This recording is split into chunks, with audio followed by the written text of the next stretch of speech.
88.5 WQOX on your radio and online. Thanks for turning us on. Grand Rising on this beautiful day. It is time for Mad's Author Spotlight, where I take a moment just to spotlight some of these great writers, the people who have the mitigating gall to step out and do something like this that for the rest of human history, unless they do like they did back in the day when they started burning books, the history will be around here for our children and our children's children to be able to cash in on, so to speak. And so I've got Mr. Wynn Earl that's here, or yes, Wynn E. Earl Jr. I better put a handle on that. And of course, welcome in, sir.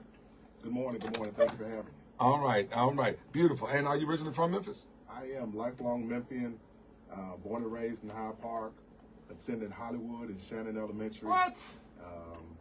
Matriculated on to Treadwell and ultimately graduated from Overton High School, class of 94. 94. Was that Elise Neal in that class, or she was already gone? She was gone by that Long time. gone. But we definitely celebrate her being a Wolverine. Yeah. And so did you go on to college anywhere? I did. I attended the University of Memphis, where I received my undergraduate degree and master's degree. And I went on to receive my ed specialist and doctoral degrees from Union University. Wow, learning, brother. All right, and so at what point did you think that you'd be documenting stuff in books? Where did that come about? Well, I have been an educator with Memphis Shelby County Schools for the last 20 years. Oh, wow. 21 years. Okay. What's some of the schools you've been part of? So I started out teaching, my very first teaching assignment was at Klondike Elementary School. Well, right in the hood. Yeah, right next North to Memphis. side, right next door to me. High School. Yes, sir. From there, I went on to the new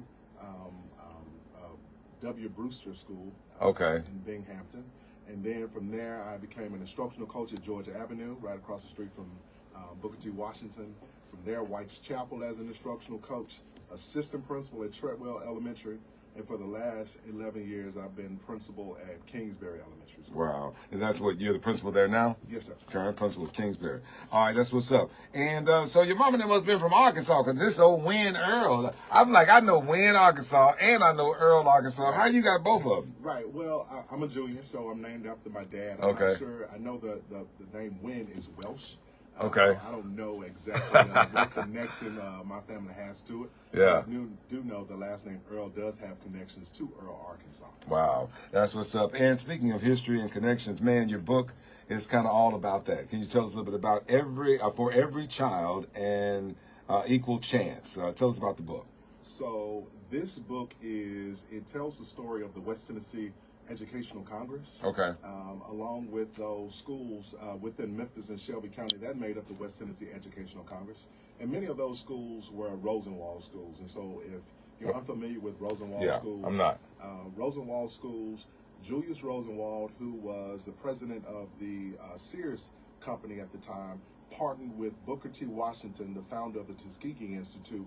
And what they decided, they were going to build schools throughout the American South for African Americans. Okay. And so in Shelby County, there were a total of 60 Rosenwald schools that were built, but throughout the entire American South between 1913 and 1934, there were a total of 5,000 schools that were built. Wow. And so this book focuses on those schools within Memphis and rural Shelby County.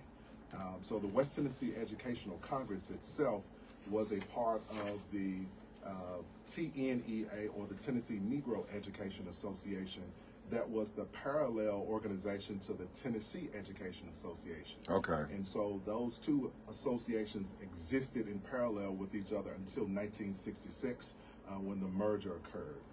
And so I want to just highlight the leaders, the founders of that association, and also looking at the rich history of our schools in Memphis and in rural Shelby County. Wow. And so this book actually chronicles all the schools that were in Memphis, or the ones in Tennessee? Well, so it focuses on the ones just in Memphis and rural Shelby County. Okay. And I always like to tell people that it is nearly impossible to do something that is completely comprehensive. Yeah. Because schools came and they went, the names changed.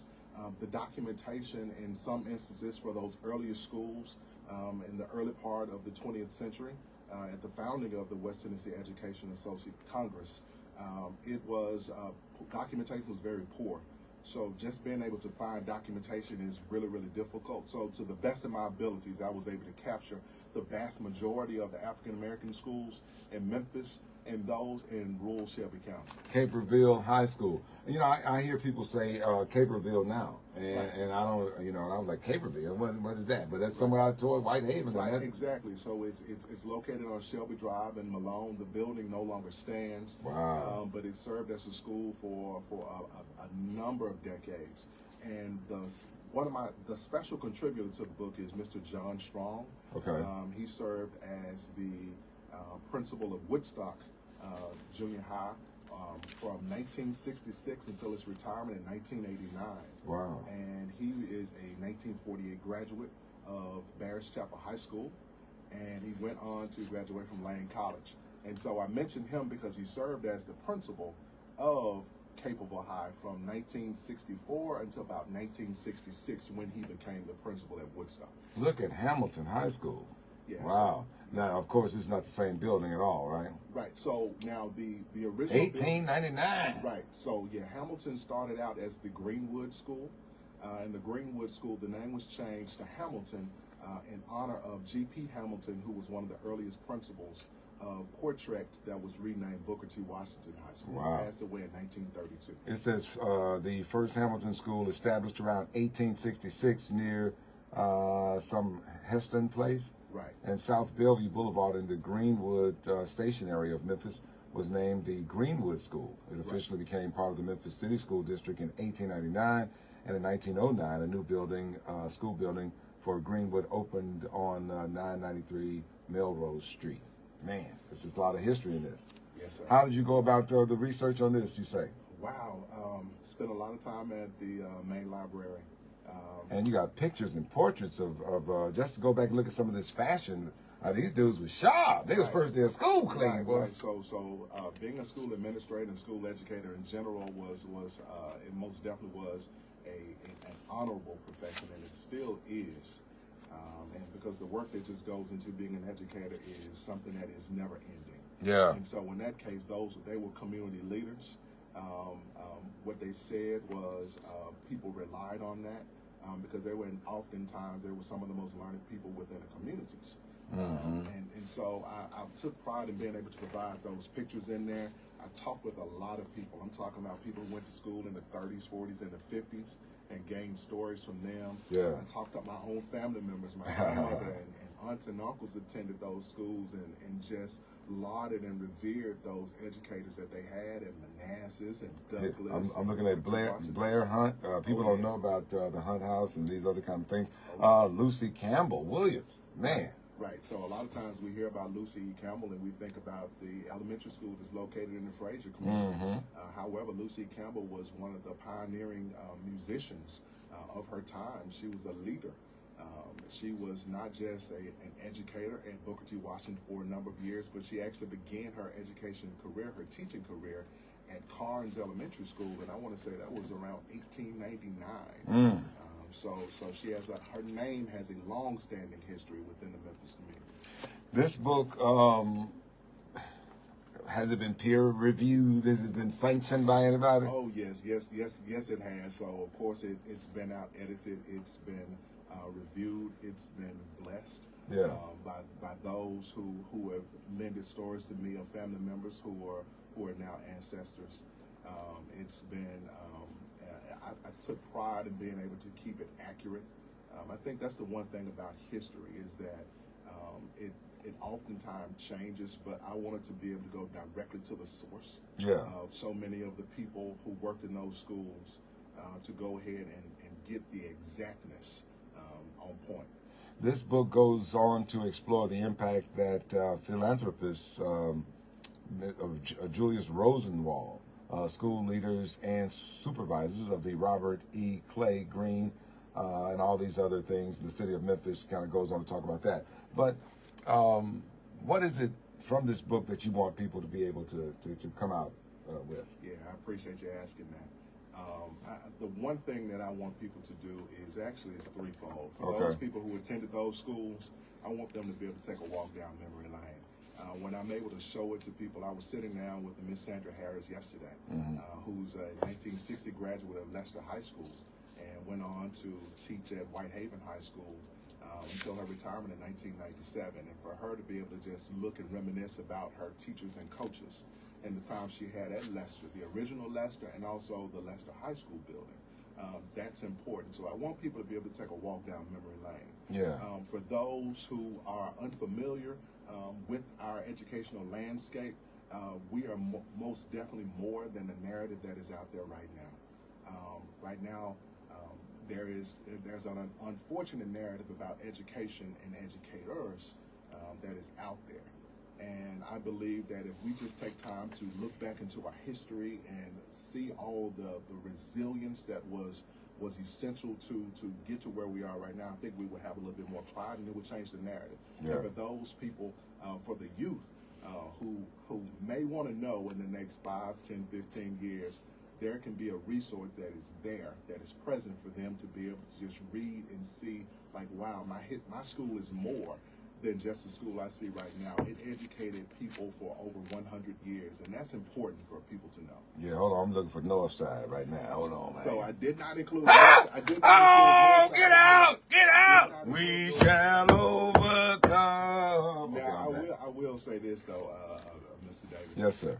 Is that Northside was a modern school or something? So it was. I tried to capture the schools that were established between 1902 and 1966. Yeah. I think we just got there in the 50-something or 60-something or something. And so I do know there was a Pop Owens who was a educator there for a number of years. Yeah. And so I know his family extremely well, and so I know a lot of people. My dad actually attended Northside High School in the early 70s. Okay.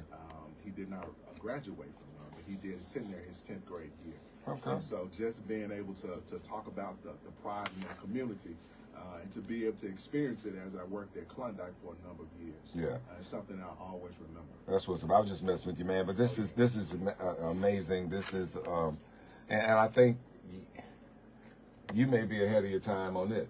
In other words, I'm saying the value of this, and when y'all can see the richness of these pictures, I'm saying the people, just the, you know, the older I get, the more I get enthralled with history, Right. and I begin to look at things, and I realized, let's just get off the book and the schools for a second, but I also realized that no matter how educated you were, no matter how much money you had, you lived in the black community. Right. You know what I'm talking about? Right. Before desegregation or whatever. And so that iron was constantly sharpening the iron. You got to see your teachers and your professors at the school, I mean, at the grocery store and at churches and that kind of thing. And do you feel that with that type of camaraderie in the communities that maybe the educational system or just the product itself was different? I don't even want to say better or worse, but was it different? I think most definitely it was different because, I mean, it was like the teachers and those administrators were part of the community. Yeah. You know, my mom is a 1974 graduate of Douglas High School. Okay.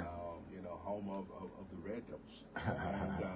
And so within that community, my elementary school principal, Mr. Hallow Robinson, who was a 1955 graduate of Douglas High School, he lived there. And so as a student going to Shannon Elementary, just being able to have that connection of my principal lived in the same community that my mom lived in. Yeah.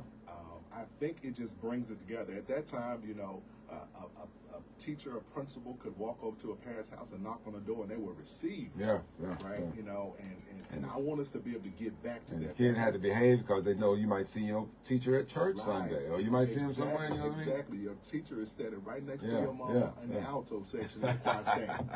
Right? And so, you know, I think some of the, first of all, I did research trying to find any other situation where captors, like, you know, when you look at the enslavement of African people, you look at, I mean, that we weren't the first persons enslaved. I mean, all over, it was usually geographical kind of thing. You know, we have, as far as, so anyway, my point is that in other instances, when they got released from the captives, not the Byzantine, not nobody, not the Turks, not nobody, allowed the people who had captured them to then educate them. You see what I'm saying? Yes. Either you were free or you weren't.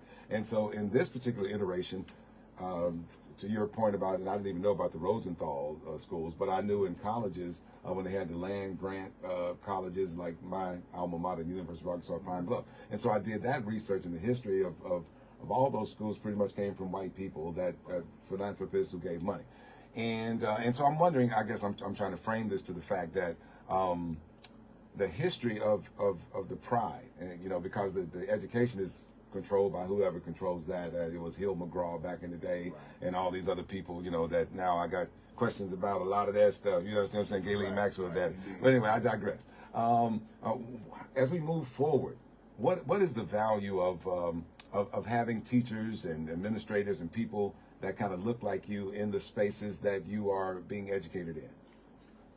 I said a lot, but yeah, you did, and I don't even know if I asked that question. I wanted that because we're on the radio, but right, I softened it. No, I can most definitely try my best to answer that. Okay. I think right now when we look at education in general, it takes everybody. I don't care what your hue is, what your age is, what your beliefs are, your political affiliations. It's going to take everyone. Okay. And that's essential. Like even at Kingsbury Elementary School, I'm proud of the diversity that makes up our school. Yeah. I try to remind people that the school is the people, the beliefs, the values of the people within the building. The building itself is just a building. Yeah. They can take the name Kingsbury off and put community center on it tomorrow, and it's a community center. So the school is the people. Okay. But when I think about the African American, the black community in general, I think it's important that we know about our history. Yeah. That is important. We drive all around the Mid-South going to and from, and we're passing places that schools once stood and people don't know about it. Mm-hmm. Like the old Patterson High School that was once over off of Mendenhall and Sanderman. It was called the White Station Colored High School. It was founded about 1890, and the name was changed to Patterson High School after Turner W. Patterson, the first teacher of the school. There was a whole Park Avenue Elementary School that was located right outside of the city limits, and it closed in the mid 1930s as it merged with Melrose High School. And what did you say was the catalyst that sent you on this historical road to this? So my catalyst is really simple. My grandmother passed away in 2019. Okay. Her name is Fannie Tate Earl. And she attended Barris Chapel High School in the 30s and the 40s. And at that time, I didn't have the foresight to be able to just talk to her about her schooling experience. Mm-hmm. But the older I got, I realized, and the more mature I got within education, I realized I needed to document that, and I didn't get a chance to do it. And so I was fortunate enough that found out my wife's aunt and uncle attended school with her. And so from that point, just being able to talk to them, talking with John Strong, who's just a wealth of knowledge, who actually went to Barris Chapel as well, and I mentioned that earlier, to be able to put that together is important to me because I don't want her name to be forgotten, and I don't want anyone else's name to be forgotten. As educators, as a radio personality, you do your work because you want to leave a legacy. Those educators left a legacy. Mm-hmm. Those supervisors, those gene supervisors left a legacy. And I don't want those legacies to be forgotten. It's been said that people die 2 times, when they die physically and when people no longer speak their name. Mm. And man, again, these pictures as you guys will see when you get the book. Where is the book available? How can they get a copy of it? So the book is available at in person. If you want to grab a copy, you can go to Novel Bookstore, Novel Memphis. It's in the Laurelwood Shopping Center. But if you would like to go ahead and get your own copy a little bit quicker, perhaps, it's available on Amazon.com. You simply go to Amazon and type in "For Every Child an Equal Chance," and you'll see the book there. I have the hard copy version and also the paperback version. Man, now we got about 10 minutes, 9 minutes left. Let me ask you about the process, because the whole crux of Mad's Author's Spotlight is, of course, the content of the book itself, but also the process in which you go through, because there are a lot of people out there now that have books inside of them that they have no clue of what's the first step, 1, 2, 3, 4, and how to get it to fruition. So where did you start? How did you, and how long did it take you? So the book itself in total took me roughly about 2.5 years. Okay. Okay. And so that's the one thing you have to do is give yourself time. Give yourself some time and some grace. Yeah. You know, that is my second book. The very first book I did was Early African American Schools in Memphis, and I published that in 2022. Okay. And so, of course, the first time you do anything, you learn from it. You give yourself feedback. You accept the feedback from others. You eat the meat and you throw away the bone, if you will. Now, let me ask you: did you have the concept first, and then you went and found the material, or did you find the material and then you gave it a name? Which direction did you go? So I actually had the concept first. Okay. And I knew what I wanted to do. I wanted to go ahead and do more stories. I wanted to include more photographs. I wanted to include just an overall better representation of what made up the beautiful tapestry that made up the schools. You mean in the second book? Yes. Okay, yes. because on the first book, you just kind of went at it. But so I did. I had a goal. I said I want to do something about early African American schools in Memphis. Yeah. And you know, and I did it. And I'm thankful for that process. The process was very similar. I think this time is that I just went deeper into it. Okay. I spent more countless hours at night, of course, after my schoolwork. You know, I go home between the hours of 10 and 12. You know, that's when I did most of my work when the wife was asleep. Yeah, yeah. You know, I'm up researching and going through newspaper articles and, you know, just setting up interviews with different people. And so that was the process. All right. Did you have an editor? Did you edit it yourself? How did that work? So I did have an editor. A lot of times, if you just go online and just look for these different things that you're looking for, like I need an editor. Okay. I want to have a peer reviewer. And so you go online and you just look for an editor, and you will send it off to them. Similar to when So yours were sent off? Yes. So because some people use local, there's some local folk, but so I sent it off, but then I want to go ahead and double down and do it with someone in person. Okay. So actually, the Kingsbury Elementary librarian, Miss Casey Barber, she's a wonderful, wonderful educator and a very thorough reader, and I like her attention to detail. Yeah. And so I want to thank her because I gave her, and she gave me some instrumental feedback. My assistant principal, Dr. Takeda Curry, she gave me some amazing feedback and just went through it, and I wanted to get her opinion on the feel of the book. My fraternity brother, Arthur Scott, I reached out to him and I sent him a copy, and I wanted him to tell me because he's an educator as well. He's also a former tour guide at the National Civil Rights Museum, and so he has he understands the essence of history, and so I wanted him to be able to read it and see, does it strike the right tone? Okay. And so I tried to have people who were solid in those various respects to go ahead and put their 2020s, their lenses on it. Did you have to go through the process of getting any copyrights? Because you got a magic of pictures in here. Were they all public domain by this point? Right. And so in a lot of instances, yearbook photos before 1977 or so, they're within that public domain. Okay. And so for those that are not, I simply reached out to family members and got access to those. Okay. And I always, if the photographs come from anyone, I always attribute those to those individuals who got it, gave it to me, who allowed me to scan those photographs and include it, because I didn't want to proceed without anyone's blessing per se. Mr. Floyd Campbell, like he ain't played, but it says Melrose, the first Negro junior high school in Memphis, Tennessee, 1936. Wow. In 1960, the Memphis Board of Education decided to replace the old structure with the new modern building, the Memphis Press Cemetery. Ooh, I remember that. Stated that the school would be fireproof once completed in 1938. The smaller Park Avenue School at 846 Maywood was closed and merged with Melrose. So now you get actual history and the folk. And I know they've done documentaries on this part of town, that kind of thing. But man, to see it in your hand in your book, that's amazing. All right, let's go back. And then so you got an editor, you got pictures approved, and then how did you get the pieces all put together? Was this somebody in Memphis, or you sent it off to some type of shop? So actually, I found a template. I've always believed in creating books that I would like to read myself. Okay. Just being able to look at different books and read different books, I knew what I wanted to feel like. I wanted it to be a book of photographs, and I thought it was important to be able to have those captions there. A photograph tells 1,000 words, and so I wanted to be able to keep that at the forefront. I think one other thing that I do want to add is that a lot of people, myself included, really just have to get over this imposter syndrome thing. Oftentimes, I would ask myself, I had these stories inside of me, and I'm saying, what qualifies me to actually do this? Why am I doing this? Someone else should do it. Yeah. If the Lord gave you the stories and the Lord gave you the passion to do the research, why not? Why not you? And so that's the one thing I think at the forefront of all of this is to be able to remove that self-doubt and just go forward with it.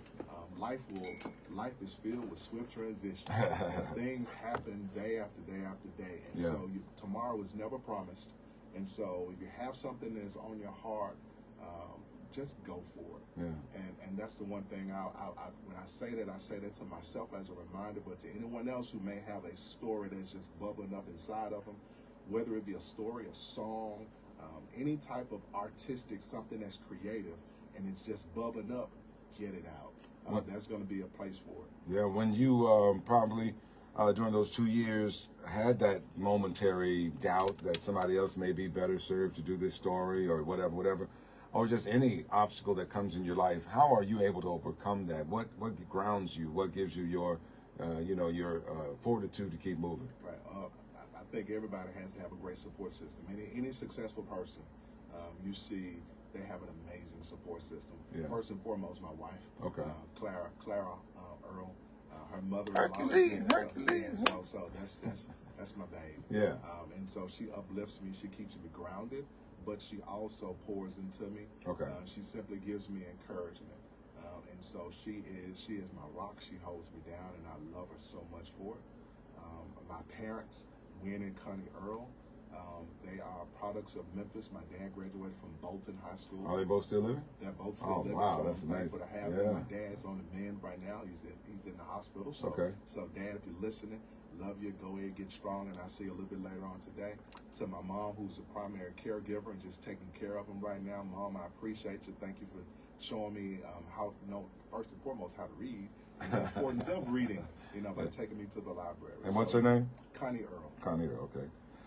Man, that's good. All right, and so this says Beacon Light Stories. Remember, inspire, educate. What is that? Is that you or is it a company? So Beacon Light Stories is my company, and that is the umbrella that I want to do all of my work on. Okay. So I established a podcast about a year and a half ago, where I sit down and I interview some of our more seasoned Memphians and listen to their stories about their school days. Yeah.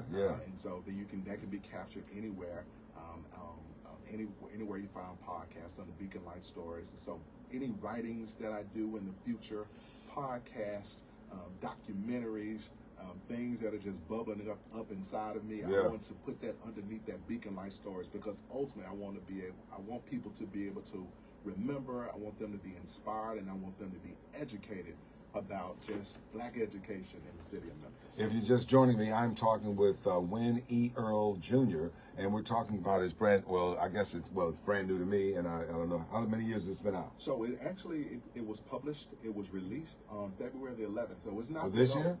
Yeah, brand new book. I'll say that then. For every child, an equal chance. The history, people, and Rosenwald Schools of West Tennessee Educational Congress in Memphis and rural Shelby County from 1902 to 1966, and that's why North Side is not included in this, but it's all good.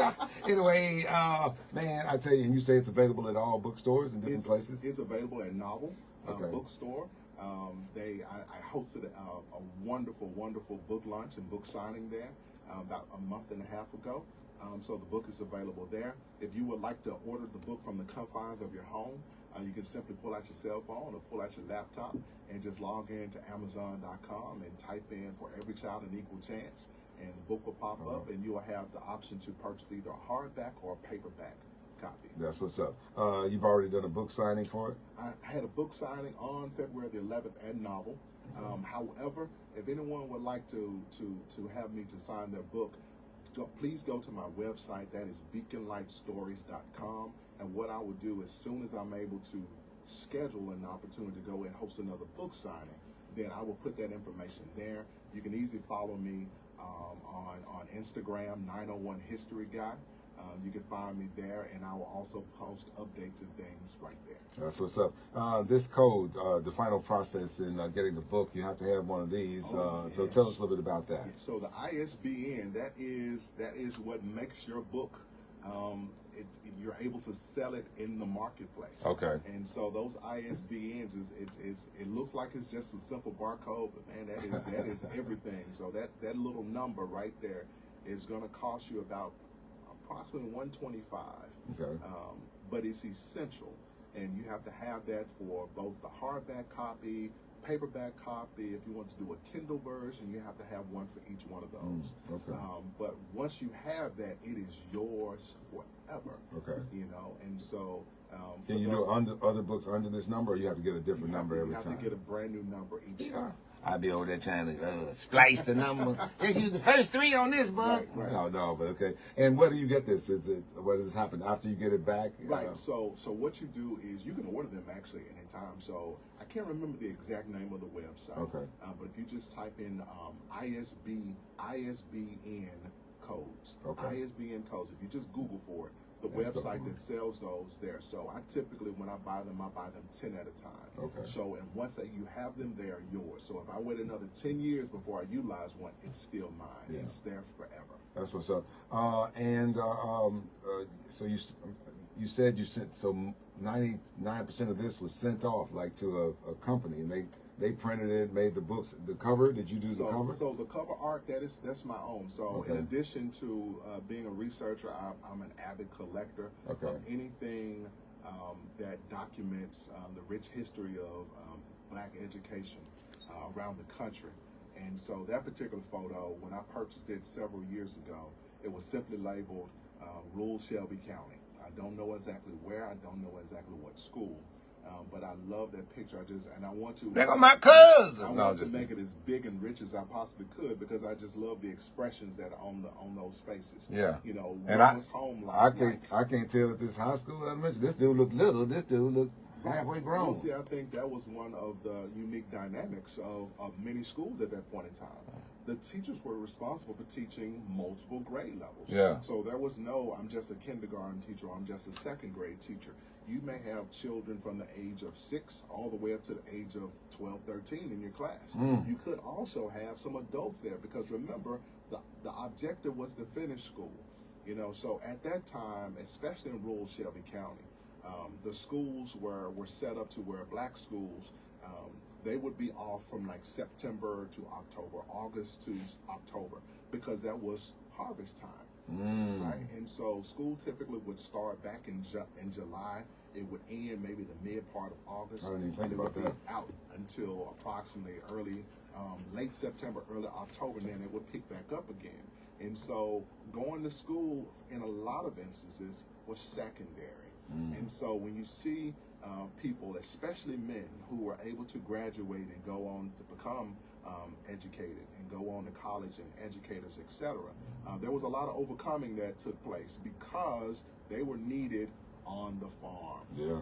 And not to just say that this was just for men, but women as well, because again, survival was one of the most important things. And during that time, 1902 to 1966, that was kind of the Jim Crow era and that kind of thing. Right. Marcus Garvey was coming through that kind of time, and there was a lot of different developments. And in my opinion, it was probably one of the stronger times that we had when we valued the education, because after a while, the baby boomers got in and we started making a lot of successes. They say, let me say this on camera, they say bad times make strong men. Strong men make good times. Good times make weak men.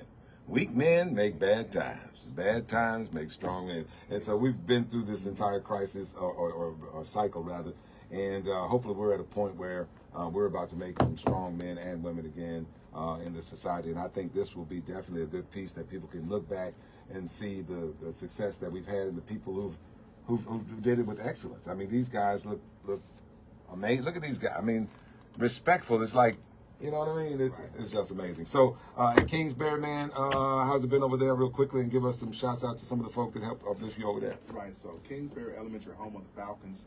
I have so many people to thank. I want to thank all the teachers, all the staff members. I want to thank my assistant principal, Dr. Takeda Curry, for always holding it down, for just having my back, for being one of the most amazing educators and support systems that I know of. I truly appreciate you. To my instruction coach, my PLC coach, Mrs. Monica Ayers. Thank you for your key eye on detail and just keeping me grounded. You know, sometimes Dr. Earl can be all over the place. I have a lot of things running through my mind, but just her attention to detail is so important. And the teachers, thank you all for embracing me and allowing me to be my authentic self. And to any students who may be watching, whether it be now or later on, just know that you all can do anything you put your minds to. I'm just a simply older version of you guys. Once upon a time, I was a 4th, 5th grader at Shannon Elementary, and I had goals. And had a teacher, Mrs. Robbie Weaver, who told me one day you could actually be an attorney because you write so well. And I never forget that. My mom always brings that up to me. So to the teachers, I always remember to pour life or to speak life into the children that you all are serving. And they will surprise us and do some amazing things one day. All right, last thing I got to do is that we know that a lot of competition is going to start coming to Memphis Shelby County Schools when the vouchers and all this stuff going to go out. I want you to look in that cameraman, and for parents and future parents and future folk that may be having to make some decisions, give us an elevator pitch on why we should remain with one of the greatest school systems in the nation. Well, I mean, I think when you look at Memphis Shelby County Schools, I think you see a school district that is on the rise. You see a school district that's teeming with some of the best educators, some of the best administrators. We want to do the right thing. Like most school districts, like most homes, like me, we all have challenges. But that doesn't mean that we don't want what's best. And simply put, our goal is to do the best we can. Are we going to do it every time? Are we going to meet the goal every time? Not necessarily. But like we tell our children at school, I want you to simply try. Are you trying? And I think as a district, as individuals, I like to think globally, but I like to act locally. I can only control myself and what I have immediate control of. And so when I think about all the administrators that I know they're some of the hardest working people that I know of, and they're trying their best to make their schools amazing places for students to learn and grow. And so parents, similar to my parents, they trusted the schools. So trust your schools. If there are things that you want to see better, ask to get involved. And I think that's the best way. They say there's a village. It takes a village to raise a child. And so we need the village. We really need the village. And so I know the capacity exists within all of us. And so when all of us get together and form Voltron, if you will, I think that our children totally benefit. And so that's my little elevator speech is like, don't give up on us. Yeah. Help pour into us. Help pour into a child to help them be all that they can be. Ladies and gentlemen, you are listening to the voice of Mr. Wynn E. Earl Jr., and I'll give you the final word as we say goodbye. Any final shouts out you want to give? You good? I mean, yeah, if I would get a shout out, I can't forget my brother, Maurice Earl, who helps me. He took one of my headshots at the very back of the book, one of my photographs in the book. So I truly appreciate him. He keeps me grounded and keeps me laughing when things get stressful. To my friends, to the Overton High School alumni, I want to thank them for their unwavering support for just throughout the years. One thing I will say about us, the class of '94 Overton High School, we are a tight group. We just celebrated our 30th last year, and we are a tight group. So I want to thank them for just supporting, for Memphis for supporting the book. I thank you all so much. All right, we'll definitely send a shout out to our interim superintendent as well. Yes. All right, and everybody listening, thank you guys so very much. If it's good and it's happening in the Mid-South, it's happening on the only station you and your entire family can agree on. Again, this has been today's Mads Author Spotlight, where each week we'll try to spotlight a different author around the city of Memphis that's doing great things. Mr. Wynn E. Earl Jr., thank you so much for stopping by, all right? Thank you for having me. All right, y'all, it is Mr. Curtis Mayfield, 88.5. Oh, man, that was good. We got it in, got it out. Thank you, sir. All right, thank y'all. Bye-bye.